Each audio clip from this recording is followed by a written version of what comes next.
મહારાજાને કોણ સંભળાઈએ કે ખ્યાલ આવ્યો? આજે બાબાએ મુરલીમાં એવું કીધું કે મેરા એક એક બચ્ચા રાજા બચ્ચા હે. હવે કોની તાકાત હે રાજા સામે બોલવાની? હવે અમે તો નીકળી ગયા હતા ગાડી લઈને, પછી વચ્ચે મુરલીમાં આવ્યું કે મેરા એક એક બચ્ચા રાજા બચ્ચા હે. તો કીધું હવે મવડી જઈએ, ત્યાં એક એક રાજા હે, તો હવે રાજાની સામે હું બોલવું? રાજાની સામે કોઈ બોલીએ કે? એક રાજા હતા ને, એમને એમનો હાથી બહુ જ પ્રિય હતો, બહુ જ ગમે એમને હાથી એર્યો. અને હાથીની સંભાળ રાખવા માટે સ્પેશિયલ એક ભાઈને રાખેલા. ટાઈમે એને ખવડાવવાનો, નવડાવવાનો, સાચવવાનો, હાથીને કાંઈ થવું ન જોઈએ. હવે એટલો બધો રાજાને હાથી વાલો હતો, બહુ પ્યાર કરતા હતા હાથીને રાજા. પણ થયું એવું કે એક દિવસ હાથી અચાનક મરી ગયો. હવે રાજાનો સમાચાર આપવા કેવી રીતે? કારણ કે રાજાનો ગુસ્સો બહુ તેજ હતો.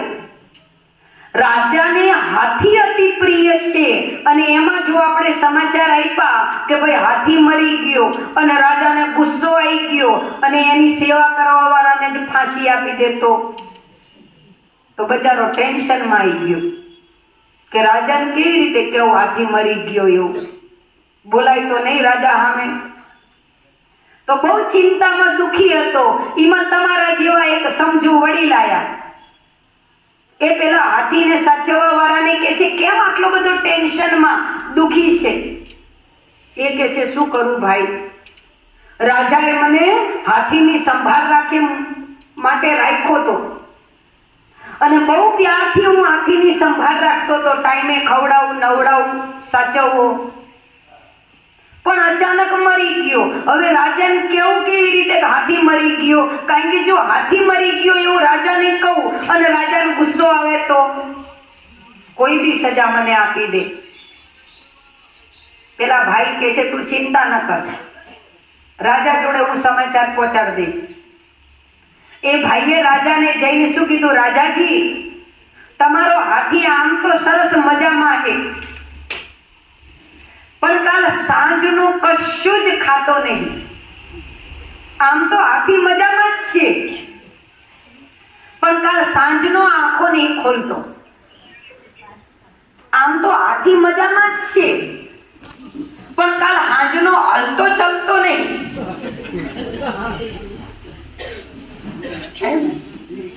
જો આમ તો મજામાં જ છે હાથી, પણ હલતો ચલતો નહીં, આંખો નહીં ખોલતો, ઊભો નહીં થતો. જ્યારે એક પછી વર્ણન કરતો તો પેલો ભાઈ, એટલે રાજાએ સામેથી જ શું કીધું? એમ કેને મરી ગયો હે? કારણ કે જો ઊભો નહીં થતો, હલતો નથી, ખાતો નથી, એને આંખો નથી ખોલતો, તો શું કહેવાય? મરી ગયો જ કહેવાય. એમ કેને મરી ગયો હે કે? પણ રાજાને ડાયરેક્ટ તો કેવી રીતે કેવું કે હાથી મરી ગયો હે? એમ આજે